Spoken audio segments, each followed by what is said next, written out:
The cold seeped through the threadbare wool of her tunic, a familiar enemy that lived in the marrow of her bones. Lyra knelt on the stone floor of the great hall, the rough bristles of her brush scraping rhythmically against the grime. Each pass was a prayer for invisibility, a desperate plea to fade into the gray stone until she was nothing more than a shadow. Her world was a cage of cold, hunger, and the sharp, biting scent of her pack's disdain. She was Lyra, the Omega, the wolfless, a broken thing in a world that worshipped strength. A heavy boot slammed into her ribs, sending a spiderweb of agony through her torso. She gasped, curling into herself as the brush clattered away. "Filth!" Alpha Marcus snarled, his voice a low growl that vibrated with casual cruelty. He was the ruler of the Blood Moon Pack, a brute whose power was measured in the fear he inspired. "You missed a spot. Do it again, or you don't eat for a week." Lyra didn't look up. Looking up was a challenge, and a challenge earned a beating. She simply nodded, her hair falling like a curtain to hide the hot tears stinging her eyes. "Yes, Alpha," she whispered to the floor, her voice hoarse from disuse. From across the hall, she heard the tinkling laughter of his daughter, Ilara. Ilara was everything Lyra was not. Beautiful, revered, the pack's prized beta female. Her scent was of wild roses and smug superiority. "Father, don't waste your breath on it," Ilara called, her tone dripping with saccharine poison. "The king arrives tomorrow. We have more important things to do than watch the Omega scrub floors." The king. The name hit Lyra like a physical blow.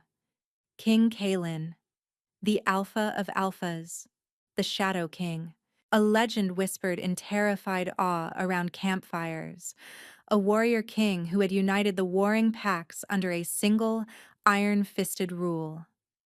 They said his wolf was a monster born from a starless night, and his eyes burned with the cold fire of a dying sun. And he was coming here. A frantic, manic terror clawed at her throat. This was the one event she could not hide from.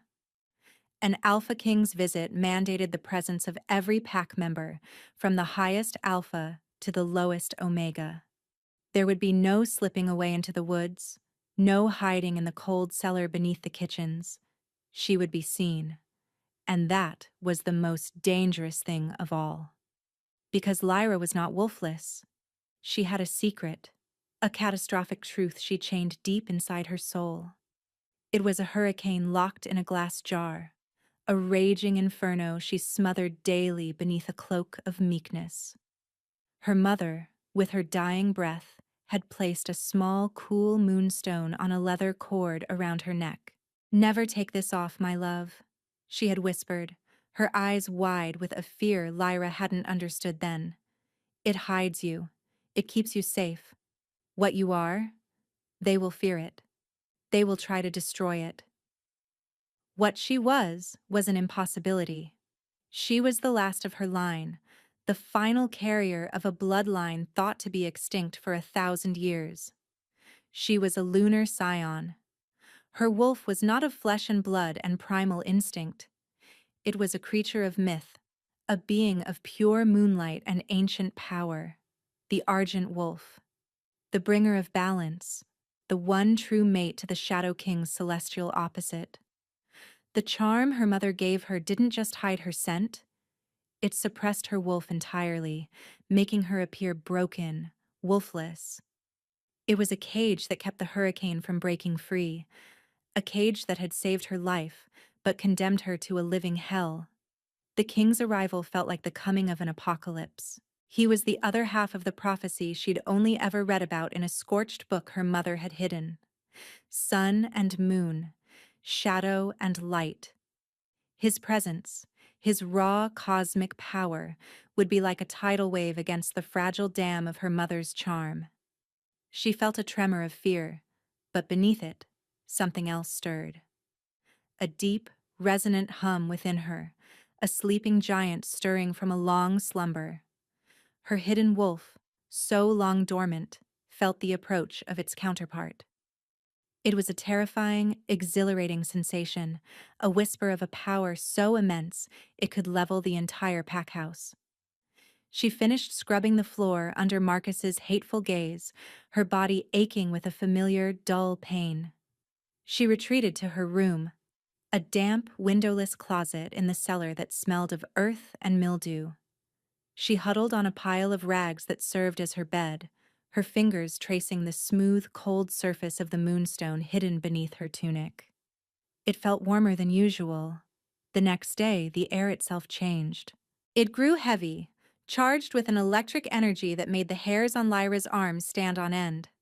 The scent hit first, a powerful, intoxicating aroma of ancient forests, crackling ozone, and something uniquely, lethally male. It was the scent of absolute power. King Kalen had arrived.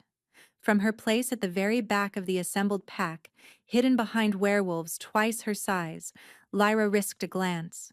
He was more than the legends claimed. He stood over 6.5 feet tall, a mountain of muscle and lethal grace poured into fine black leathers. His hair was as dark as a raven's wing, and his face was a masterpiece of harsh, masculine beauty, as if carved from granite by a wrathful god. And his eyes, they were molten gold. They swept over the crowd with an unnerving intensity, a predator assessing a field of lesser creatures. He wasn't just an alpha, he was the apex of their kind, radiating an aura so potent it forced everyone, even Alpha Marcus, to bow their heads in submission. Beside him stood his beta, a severe-looking man named Lucian, whose eyes missed nothing. Lyra tried to shrink herself, to become smaller than a mouse, to disappear.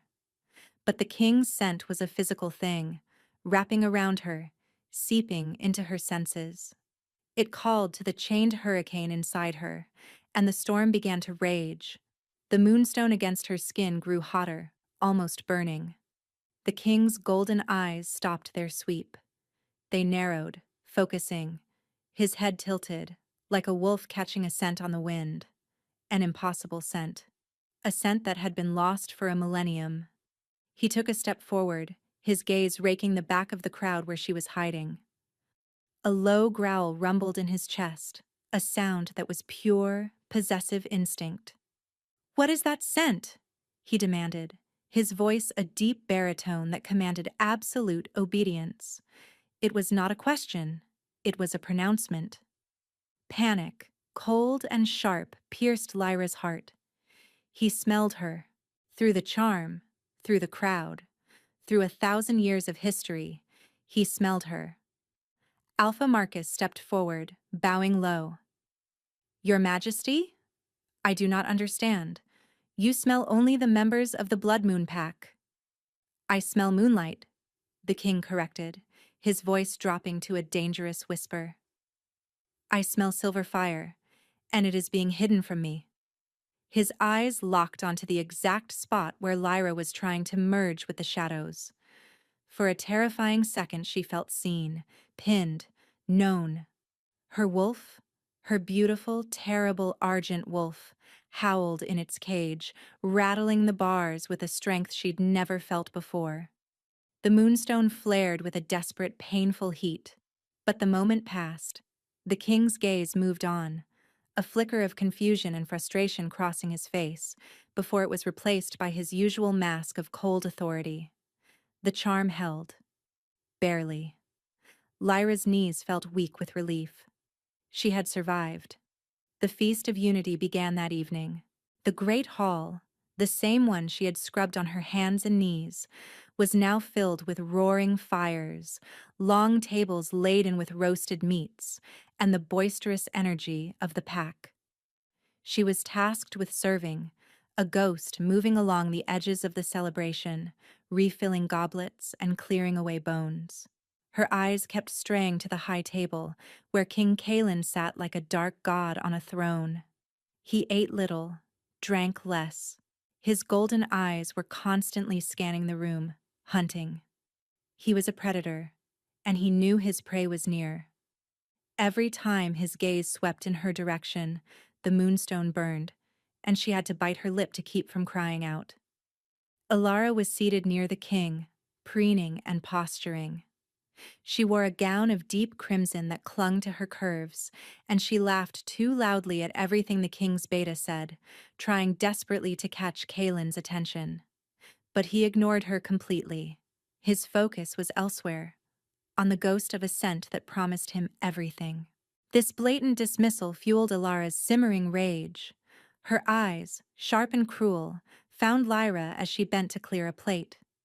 A malicious idea, born of jealousy and spite, bloomed in her mind. She stood up, tapping her silver goblet for attention. The hall quieted. "Your Majesty," Ilara began, her voice sweet as honeyed venom. "To honor your visit, we thought to provide some special entertainment, a performance of the ancient dance of the moons." A confused murmur went through the crowd. The Dance of the Moons was a sacred ritual, a legend. It was said only the one true Luna, a she-wolf with the blood of the moon goddess herself, could perform it correctly. For anyone else, it was not only impossible, but blasphemous. King Kaelin's expression remained unreadable, but a flicker of interest lit his golden eyes. "A bold claim. Who among you possesses such a lineage?" Alara's smile was a slash of triumph. She turned and pointed a perfectly manicured finger directly at Lyra. "Her," she announced, her voice ringing with false piety. "Our humble Omega, Lyra. She claims to have the gift." The world stopped. Every eye in the hall turned to Lyra. The weight of their collective gaze was a physical force, crushing her. Alpha Marcus looked shocked for a moment, then a cruel understanding dawned on his face. This was the ultimate humiliation, forcing the wolfless Omega to perform a sacred dance she couldn't possibly know in front of the Alpha King himself. It was a joke of apocalyptic proportions. "Is this true?" The king's voice cut through the stunned silence. It was not directed at Alara, but at Lyra. It held a strange, dangerous hope. Lyra couldn't speak. Her throat was closed tight with terror. She shook her head, a small, desperate gesture. "Don't be modest, little mouse," Alara cooed, striding towards her. She grabbed Lyra's arm, her nails digging into her skin like talons. "She's just shy, Your Majesty." She dragged Lyra from the shadows and shoved her into the center of the hall. The space cleared around them, forming a circle of expectant, mocking faces. The pack wolves began to snicker, anticipating the pathetic display. "Dance!" Alara hissed in her ear, her breath hot with malice. "Or my father will have you whipped until you can't stand." Lyra stood frozen, trapped. The king's golden eyes burned into her, not with mockery, but with an intensity that stripped her soul bare. He was waiting, watching. Alpha Marcus gave a curt nod to the pack musicians.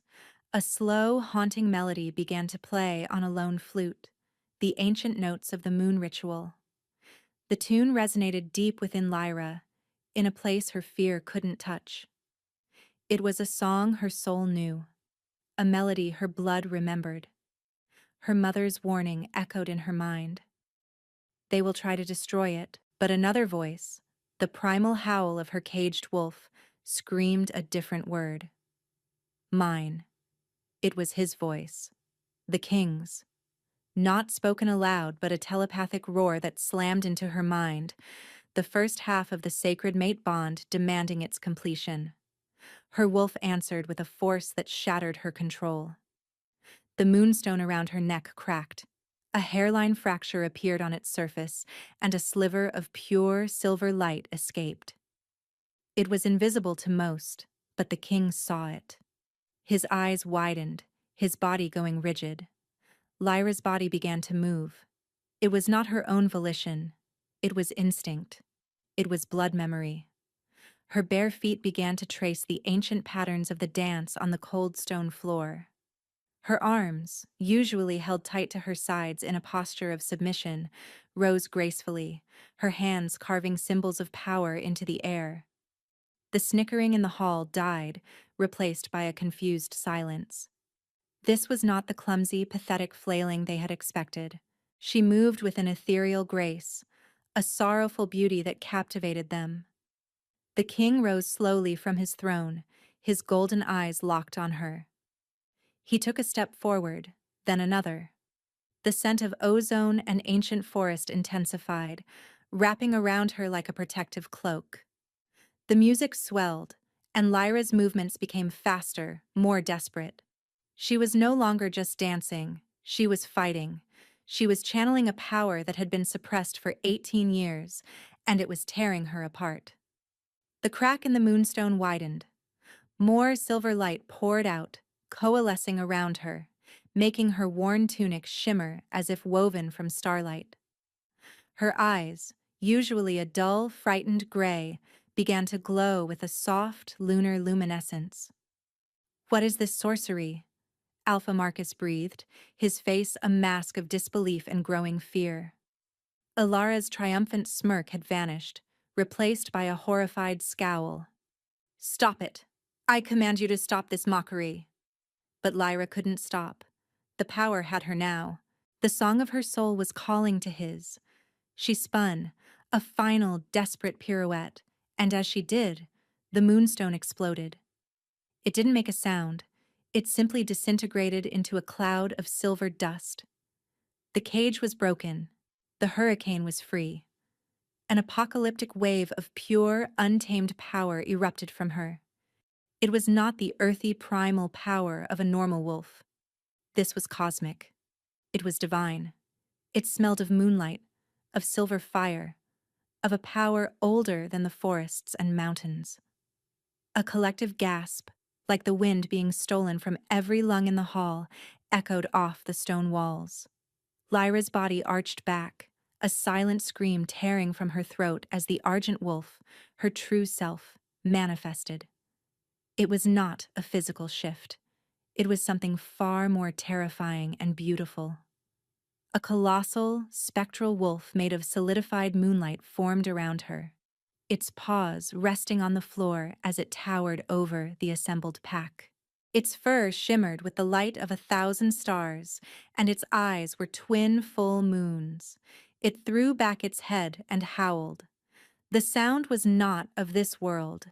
It was the music of the spheres, a cry of pure celestial power that shattered every goblet in the hall and extinguished every torch, plunging the room into darkness. But it was not dark.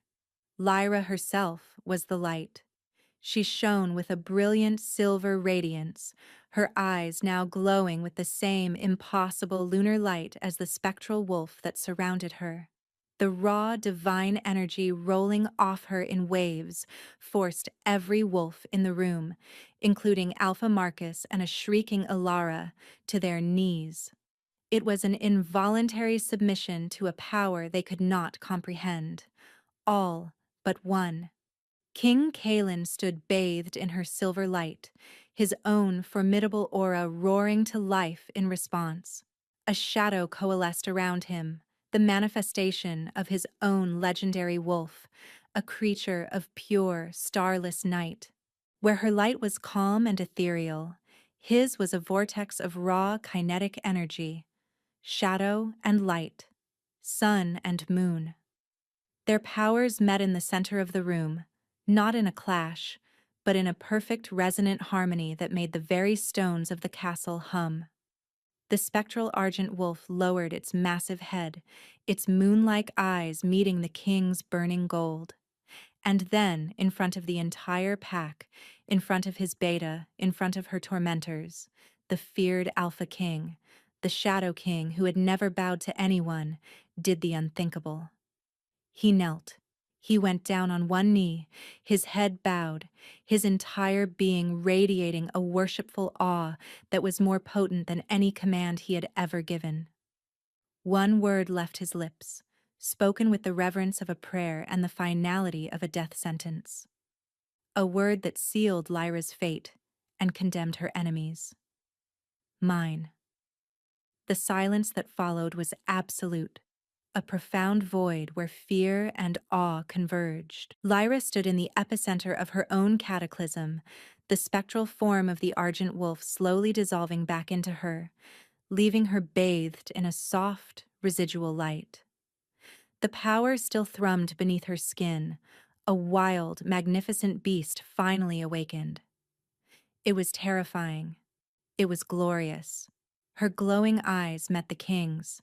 He was still kneeling, his golden gaze fixed on her with an intensity that felt like a physical touch. There was no coldness in them now, only a feral, possessive fire and a deep, soul-shattering reverence. He was looking at her not as an omega, not as a joke, but as his other half, his salvation, his queen. He rose to his feet with a fluid grace that belied his size. The shadows of his own power still clung to him, making him seem like a figure from a dark myth. He closed the distance between them in 3 long strides, ignoring the stunned and terrified wolves still forced to their knees by the lingering pressure of her divine aura. He stopped just before her, his sheer presence a wall of heat and power. He reached out, his hand hesitating for a fraction of a second before his fingers gently, reverently, brushed a strand of hair from her face. The brief contact sent a jolt of pure energy through her, a circuit finally completed. The bond between them flared to life, a supernova in her soul. "They hurt you," he stated, his voice a low, lethal rumble. It was not a question. He could feel the echoes of her pain through the new bond, the years of abuse, the loneliness, the despair. His golden eyes darkened, the pupils expanding until they were almost black, a promise of apocalyptic retribution. Lyra found her voice, though it was a trembling whisper. "Who? What are you?" "I am Kaelin," he said, his voice softening only for her. "And you? You are my Luna, the other half of my soul that I have searched for across centuries." His gaze lifted from her face, sweeping over the kneeling pack members. The cold authority returned, magnified 1,000 times. His eyes landed on Alpha Marcus and Alara, who were trembling, their faces pale with abject terror. "Lucian!" Kaelin commanded, his voice cracking like a whip. His beta, who had managed to rise to one knee, bowed his head. "Your Majesty." "Seize the alpha of this pack and his daughter," the king ordered, his tone devoid of any emotion save for a chilling, precise fury. "Put them in irons. They will await their judgment." "No!" Alara shrieked, scrambling backward. "Father, do something."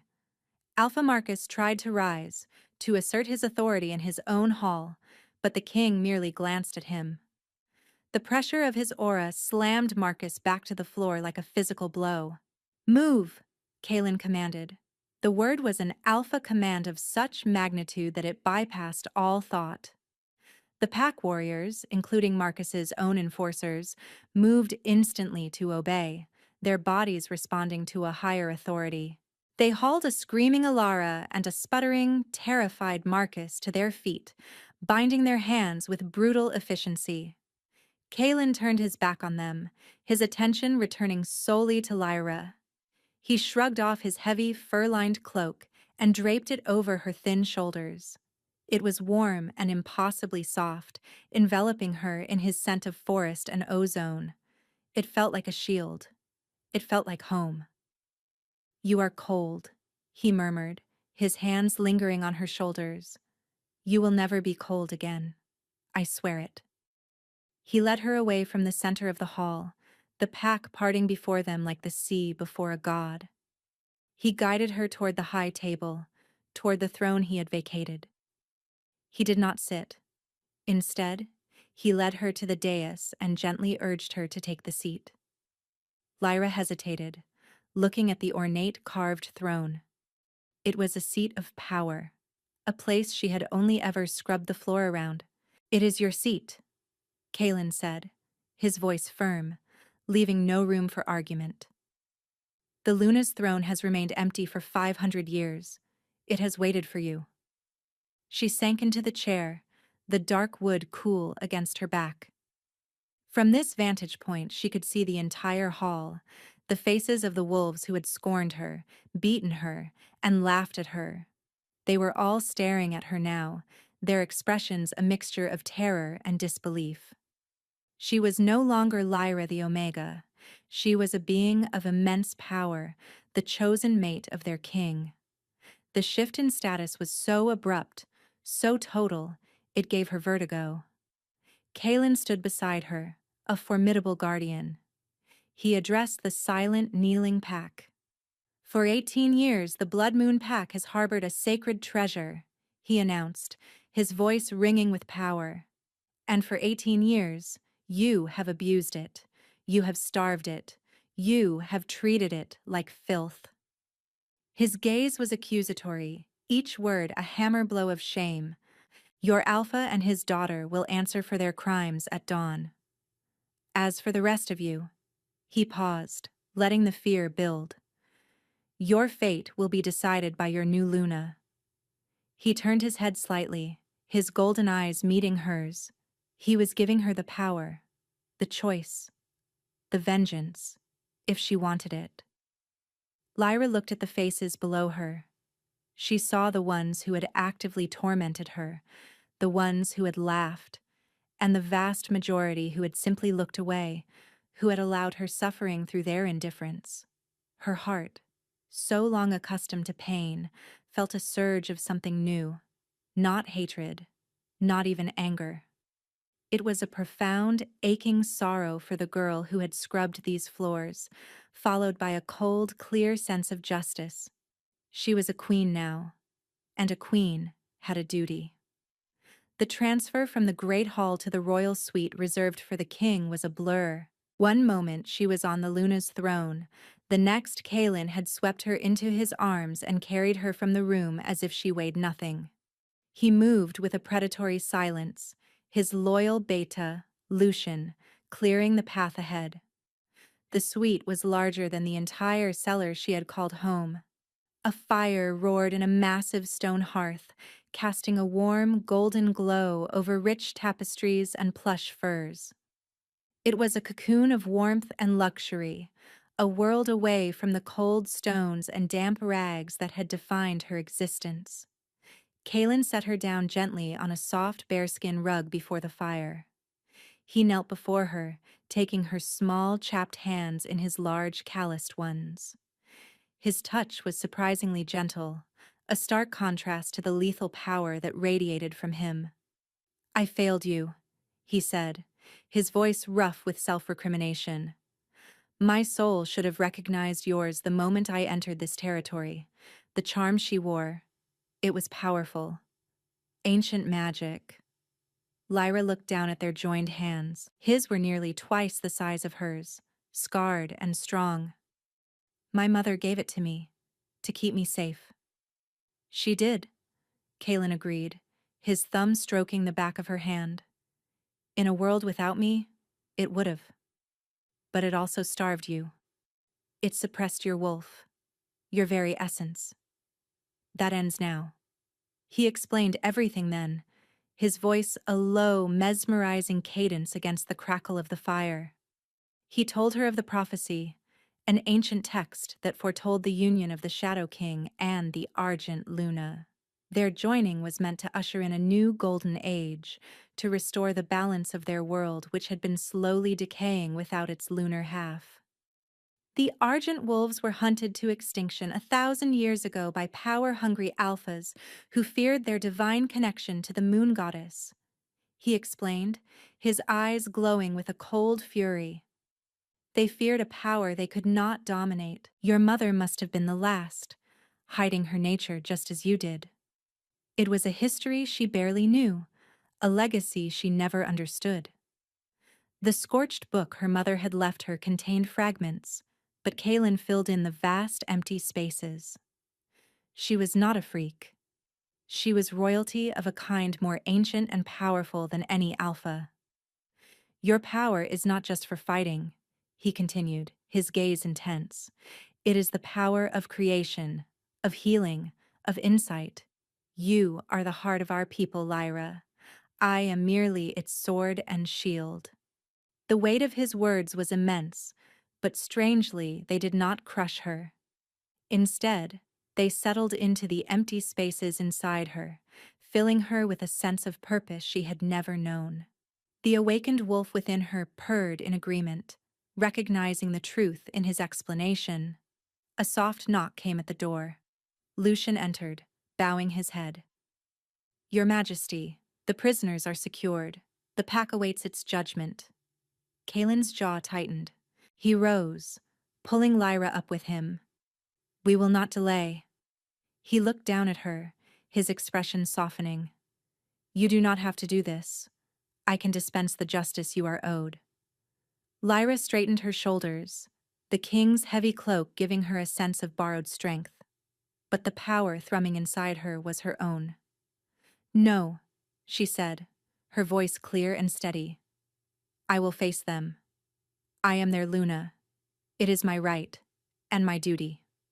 A fierce pride blazed in Kaelin's eyes. He nodded once, a gesture of profound respect. As you command. The tribunal was held in the pack's central square, under the cold light of the dawn. The entire Blood Moon pack was assembled, their faces grim. In the center of the square, chained to two wooden posts, were Alpha Marcus and a disheveled, weeping Ilara. 2 thrones had been brought from the great hall and placed on a raised platform. Kaelin led Lyra to hers, and they sat, a united front of shadow and light. Lucian stepped forward, unrolling a scroll. He began to list the crimes, his voice clear and unforgiving. He spoke of the official laws of the United Pacts, laws Marcus had broken, neglect of pack resources, hoarding of wealth. But then he moved on to the more personal crimes, the ones Kaelin had pulled from Lyra's own memories through the mate bond. For the systematic abuse, starvation, and endangerment of the blessed Luna, Lucian's voice rang out. The penalty is death. For blasphemy and the attempted public humiliation of a divine vessel, he continued, his gaze falling on Ilara. The penalty is exile and the stripping of the wolf. Ilara let out a choked sob. To have one's wolf forcibly severed was a fate worse than death. To be rendered a shell, unable to shift, to feel the pack bond, to feel anything but a hollow ache for the rest of one's life. Marcus finally found his voice, a desperate, pathetic roar. Lies! She is nothing! A wolfless runt we took in out of pity. You cannot believe this. This thing over me. Kaelin didn't even look at him. He looked at Lyra. My queen, he said, his voice soft enough for only her to hear, but the respect in it was a message to everyone. What is your judgment? Lyra stood. The morning sun caught in her hair, creating a silver halo. She looked at Marcus, the man who had beaten her, starved her, and treated her as less than dirt. She saw no remorse in his eyes, only defiant rage and fear. Alpha Marcus, she began, her voice amplified by the power resonating within her. It carried across the entire square, silencing all murmurs. You swore an oath to protect every member of your pack, from the strongest to the weakest. You failed. You used your strength not to build, but to break. For this, you are stripped of your title and your life is forfeit. A gasp went through the crowd. She had confirmed the king's sentence. She then turned to Ilara, who was staring at her with wide, terrified eyes. The jealousy had been burned away, replaced by a primal fear. Ilara? Lyra said, her voice softening with a sliver of pity. You were cruel because you were weak. You saw kindness as a flaw and power as a weapon for your own vanity. You will be stripped of your wolf, as you tried to strip me of my dignity. You will live out your days in the wolfless lands to understand what it truly means to be alone. It was a sentence of perfect poetic justice. Kaelin rose and stood beside her. He gave a single, sharp nod. The royal guards moved in. Marcus roared and fought, a wild animal in a trap, but he was swiftly and efficiently dispatched. A collective shudder went through the pack. The old era was over. Ilara simply collapsed, sobbing, as a pack elder approached with the ceremonial silver knife used for the severing ritual. Lyra turned away. She had not enjoyed it, but she felt a sense of rightness, of balance restored. She looked out at the blood moon pack. They were now hers to lead. "The past is done," she declared, her voice ringing with a newfound authority. "Your old Alpha bred cruelty and fear. Your new Luna will foster strength and compassion. Loyalty will be rewarded. Cruelty will be punished. You have a chance to build a better pack. Do not waste it." She then turned to Kaelin. "I am tired," she whispered. "I know," he said, his voice gentle. He took her hand. "Let's go home." The journey to the capital was a revelation. They traveled in a royal carriage, but Lyra spent most of her time riding alongside Kaelin on a magnificent black mare. For the first time, she saw the world not as a place to hide from, but as a kingdom she was destined to rule. The land seemed to welcome her, the trees bowing in the wind, the rivers sparkling in the sun. Kaelin's capital, the Obsidian Citadel, was a breathtaking fortress carved into the heart of a mountain. It was a place of stark, formidable beauty, all black stone and soaring towers. Yet, as she rode through the gates at Kaelin's side, she could feel a listlessness in the city's spirit, a latent decay that Kaelin had spoken of. The kingdom lacked its heart. It lacked its moon. Her arrival was met with a mixture of awe and suspicion from the royal court. They saw a former Omega, a girl in borrowed finery, and they whispered behind their hands. But one look from their king, one flash of his possessive golden eyes as he stood by her side, was enough to silence them. The days that followed were a whirlwind of learning. Lyra devoured books on history, law, and the lore of her people. She discovered that her lunar powers were multifaceted. She could soothe agitated minds with a touch, encourage plants to grow with a whisper, and see glimpses of the future in pools of clear water. Kaelin was a patient teacher, a devoted partner who cherished her insights and celebrated every new discovery she made. Their bond was the anchor in this new life. It was a constant humming connection between their souls. She could feel his emotions as if they were her own, his fierce protectiveness, his boundless adoration, and the deep, centuries-old loneliness that she was finally healing. He, in turn, drew strength from her light, the shadows in his own soul receding in her presence. But not everyone in the Obsidian Citadel was pleased with the new Luna. There was a shadow in the court, a discontent that festered in the dark corners of the palace. Kaelin's cousin, Lord Vorlog, was a man of sharp smiles and cold eyes. He was the head of the royal council, a position of immense power. He had always been publicly loyal, but Lyra's intuition, now honed by her lunar senses, screamed that he was a viper. She felt his resentment like a physical chill whenever he was near. He had hoped Kaelin would never find his mate, or that the king would be forced into a political marriage with a noble from a family Vorlag could control. Lyra, the prophesied Luna with her own divine power, was a catastrophic disruption to his secret ambitions. One evening, Kaelin was called away to the northern border to settle a sudden and suspicious dispute between two vassal packs. "I will be gone 3 days at most," he promised, his hands cupping her face. The thought of leaving her was a visible torment in his eyes. "Lucian will remain. The royal guard will be doubled. You will not leave these chambers." "I will be safe," she assured him, though a knot of unease tightened in her stomach. "He will not dare to move against you," Kaelin growled, his mind touching hers. He knew she suspected Vorlog as well. He knows what I would do to him. He kissed her then, a deep, possessive kiss that was both a promise and a warning to any who would dare harm her. And then he was gone, a whirlwind of shadow and power leaving the citadel. The first 2 days passed in a tense quiet. Lyra felt watched, a constant prickling on the back of her neck. On the third night, the night Kaelin was due to return, the attack came.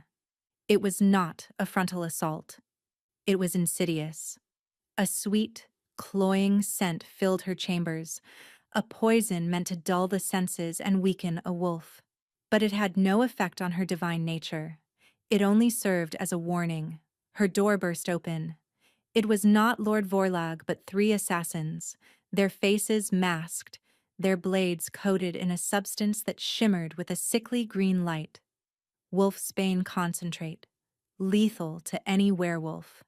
They had not counted on her being more than a werewolf. Lyra didn't scream. The frightened Omega girl was a ghost of the past. She was a queen. She was the Argent Luna. She threw out her hands and a wave of pure silver light erupted from her palms. It wasn't a gentle, healing light. It was a concussive blast of raw power that slammed into the assassins, throwing them back into the hallway as if they'd been hit by a freight train. One recovered faster than the others, lunging at her with a snarl. She didn't retreat. She met his charge, her body moving with the preternatural grace of the dance she'd performed. She sidestepped his clumsy thrust, her hand glowing as she grabbed his wrist. The assassin screamed, a horrifying, piercing sound as the lunar energy coursed through him, neutralizing the poison on his blade and searing his flesh. He dropped the dagger and collapsed, convulsing. The other 2 hesitated, their eyes wide with terror behind their masks. This was not the helpless Omega they had been sent to kill. This was a goddess. From the end of the hall, Lord Vorlag appeared, his face a mask of fury and disbelief. "Fools! Kill her! What are you waiting for?" That was the confirmation she needed. The assassins charged again, desperation making them reckless. Lyra felt a surge of cold, lethal power rise within her. Her eyes glowed and the air in the corridor grew frigid. Tendrils of silver energy, like moonlight made solid, whipped from her fingertips. They were not physical, but they struck the assassin's spirits, their very life force. The men cried out, clutching their chests as their connection to their wolves flickered and died. It was a bloodless, terrifying attack. Vorlag stared, his plans crumbling into dust. He had underestimated her. He had underestimated the prophecy. "You," Lyra said, her voice echoing with celestial power as she advanced on him. The assassins were writhing on the floor behind her, their spirits broken. "You dared to defile this house. You dared to threaten your king's mate." Vorlag drew his own sword, its edge gleaming. "You are an aberration, a stray we should have put down the moment you arrived." He lunged, but he never reached her. An apocalyptic roar, a sound that shook the citadel to its foundations, erupted from behind him. The very air turned to ice. A vortex of pure shadow slammed into the hallway, and from it, Kaelin emerged. He was not in his human form.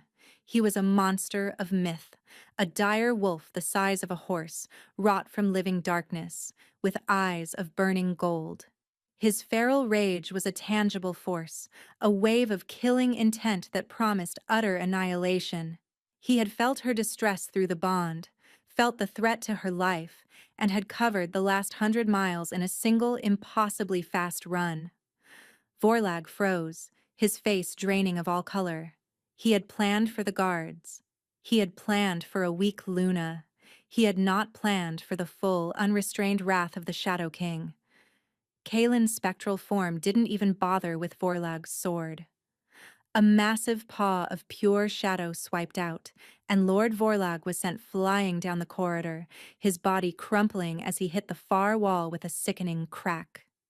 The king's enormous wolf form solidified, shifting back into his man shape in a swirl of shadows. He was before Lyra in an instant, his hands checking her for injuries, his golden eyes blazing with a fury so profound it was terrifying.